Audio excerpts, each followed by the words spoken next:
Third standard of Unit 6 of Algebra 1, we'll be dealing with marginal and joint frequencies. The standard is SID 5, summarize categorical data for two categories in a two-way frequency table. Now I'm not going to do the warm-up with you on this, we'll do that in class. A two-way frequency table is a useful way to organize data that can be categorized by two variables. Suppose you ask 20 children and adults whether they like broccoli or not. The table shows one way to arrange the data. As you can tell, I have children and adults on the left and yes and no on the top. The table shows one way to arrange the data. These numbers are called joint frequencies. They tell how many joint two categories together. The joint frequencies are the values in each category. They are the values on the inside of the table. And as you can see, 3 children said yes, 8 said no, 7 adults said yes, 2 said no. Notice an extra column and an extra row in this table. These are for marginal frequencies. The marginal frequencies are the values found by adding the values in each row and each column.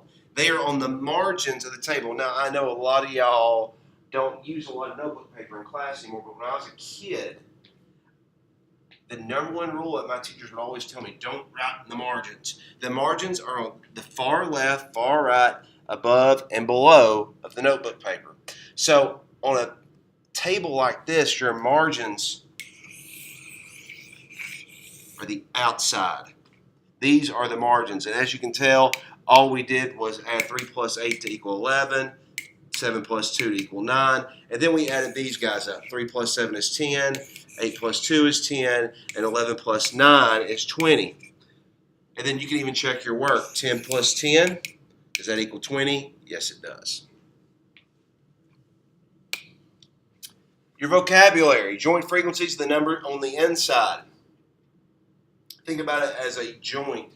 Like, I'm not a big science guy, you know that.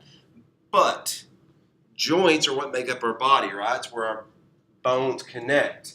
It's the inside. So when you're dealing with a joint frequency table, it is the inside of the frequency table. Marginals, the numbers in the margins are how many on the outside.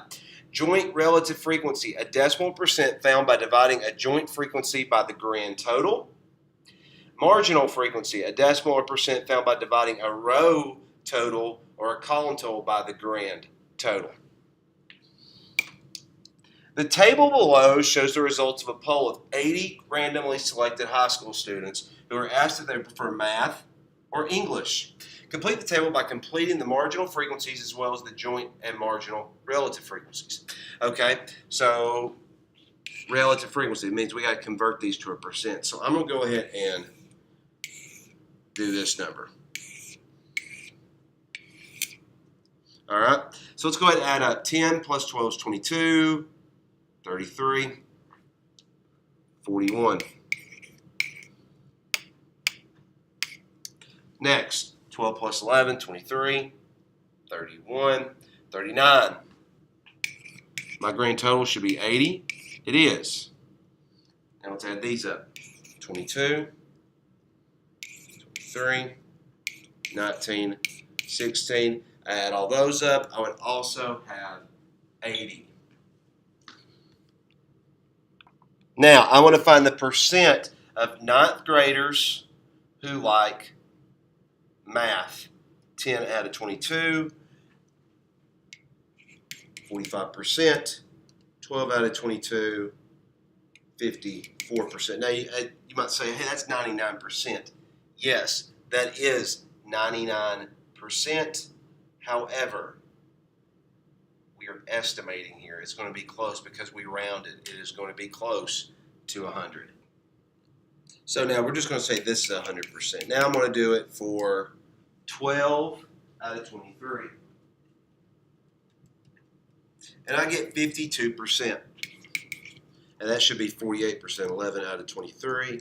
Yeah, 48%. And that gives me 100%. And so on and so forth. And now this is comparing 9th grade to itself, 10th grade to itself. So now let's do this. Let's erase these guys. Now, let's compare my 9th grade math numbers to the total amount of people that liked math. So that's 10 out of 41. So 24% of the school that likes math is ninth graders. 12 out of 41, 29%. 11 out of 41, 27%. And 8 out of 41 is 20%. Now let's add those percents up. 24, 29, 27, 26.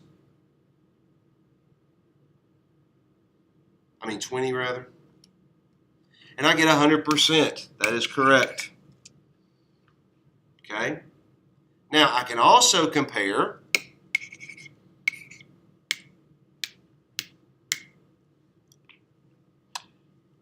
these numbers to the total amount. So it all depends on what you're comparing it to. So I can go 10 out of 80 because I'm comparing the 10 to the total population. So I get that, and I get 13%.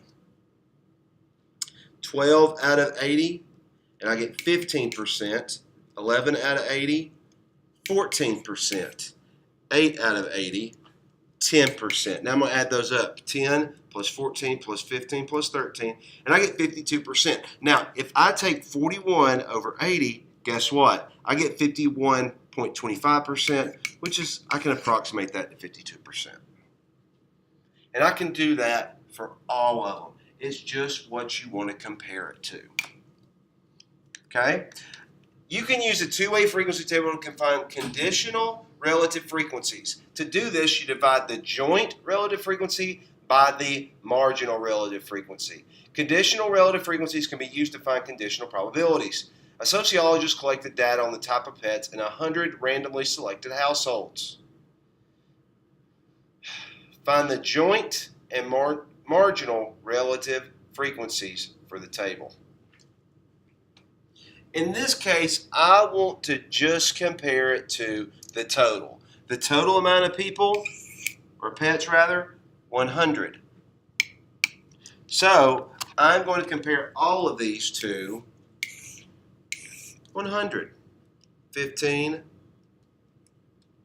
out of 100 is 15%. 18 out of 100, 18%.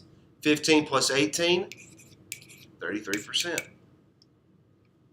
24 out of 100, 24%. 43%, you add those together and you get 67%. Guess what? 33 plus 67, 100%. 39%, 61%. That one should be easy because your denominator was 100. There was not a lot of work you had to do.